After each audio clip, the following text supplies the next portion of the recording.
Hi అండి అందరికీ ఈరోజు ఈ వీడియోలో చాలా అంటే చాలా సింపుల్గా చాలా టేస్టీగా చికెన్ ఫ్రైని ఎలా తయారు చేసుకోవాలో చూద్దాము.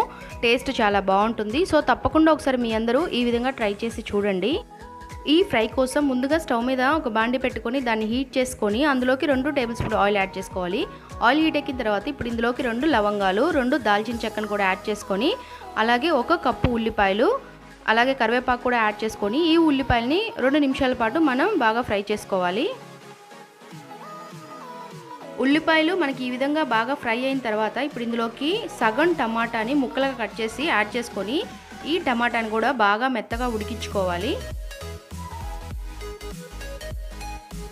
ఈ విధంగా టమాటా ముక్కలు మెత్తగా ఉడికిన తర్వాత ఇప్పుడు ఇందులోకి అల్లం వెల్లుల్లి పేస్ట్ని 2 టేబుల్ స్పూన్లు యాడ్ చేసుకొని దీనిని కూడా మనం బాగా ఫ్రై చేసుకోవాలి.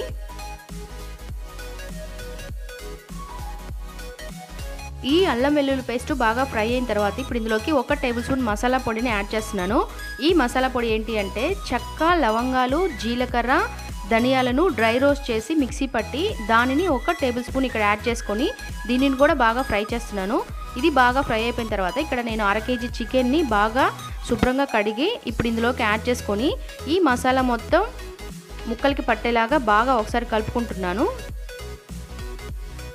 ఒక 2 నిమిషాల తర్వాత ఇప్పుడు ఇందులోకి రుచికి సరిపడినంత ఉప్పుని అలాగే 1/2 టేబుల్ స్పూన్ పసుపుని కూడా యాడ్ చేసుకొని ఈ ఉప్పు పసుపు ముక్కలకి పట్టేంత వరకు బాగా కలుపుకొని ఇంకొక 5 నిమిషాల పాటు మనం అలాగే ఫ్రై చేసుకోవాలి ఈ చికెన్ ముక్కల్ని.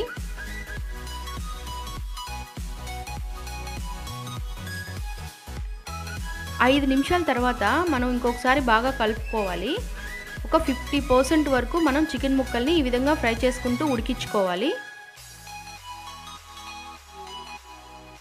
5 మినిట్స్ తర్వాత ఇంకొకసారి బాగా కలుపుకొని ఇప్పుడు ఇందులోకి రుచికి సరిపడినంత కారం కూడా యాడ్ చేసి 1 నిమిషం పాటు అలాగే ఉండి ఆ తర్వాత కారం కూడా ముక్కలకి పట్టేలాగా మంటని మీడియం ఫ్లేమ్లోకి మాత్రం అడ్జస్ట్ చేసి పెట్టుకొని బాగా కలుపుకోవాలి. కారం యాడ్ చేసి చికెన్ ముక్కల్ని బాగా కలిపిన తర్వాత మంటని సిమ్లోకి మాత్రమే పెట్టుకొని ఈ విధంగా మొత్తం బాగా ఫ్రై చేసుకొని ఫైనల్గా కొత్తిమీరని కూడా యాడ్ చేసేసుకొని మనం స్టవ్ ఆఫ్ చేసేసుకొని ముక్కల్ని ప్లేట్లోకి తీసేసుకుంటే సరిపోతుంది. చాలా సింపుల్గా చికెన్ ఫ్రై అనేది మనకు రెడీ అయిపోయింది.